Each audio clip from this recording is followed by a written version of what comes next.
দেশকে রিপ্রেজেন্ট করবে। তো এটাই অবশ্যই একটা ড্রিম এবং প্রত্যেক ক্রিকেটারই একটা স্বপ্ন এবং ওয়ার্ল্ড কাপ স্কোয়াডের আমি আছি, এটা অবশ্যই একটা স্বপ্নের মতো। এটা শুরু থেকেই ছিল। আমি যখন আন্ডার-19 ক্রিকেট খেলি তখন থেকে আমার টার্গেট ছিল যে আমি ইন্টারন্যাশনাল ক্রিকেট খেলবো। কখনো আমার কনফিডেন্স কখনো কম কাজ করে নাই যে না আমি ইন্টারন্যাশনাল ক্রিকেটে পারবো না।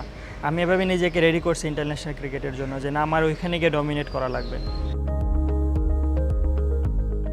অ্যাজ এ পেস বোলার হিসাবে আমার হাইট 6 ফুট না, তো ওই হিসাবে আমার আলাদা স্কিল অবশ্যই থাকা লাগবে। আমি চেষ্টা করি বল স্কিড করানোর জন্য যাতে ব্যাটসম্যানদের খেলতে খুব ডিফিকাল্ট ফেস করা লাগে, কারণ আমি ওইরকম হাইটের অ্যাডভান্টেজ নাই আমার, তাই আমি চেষ্টা করি বলটা স্কিড এবং কাট করানোর জন্য।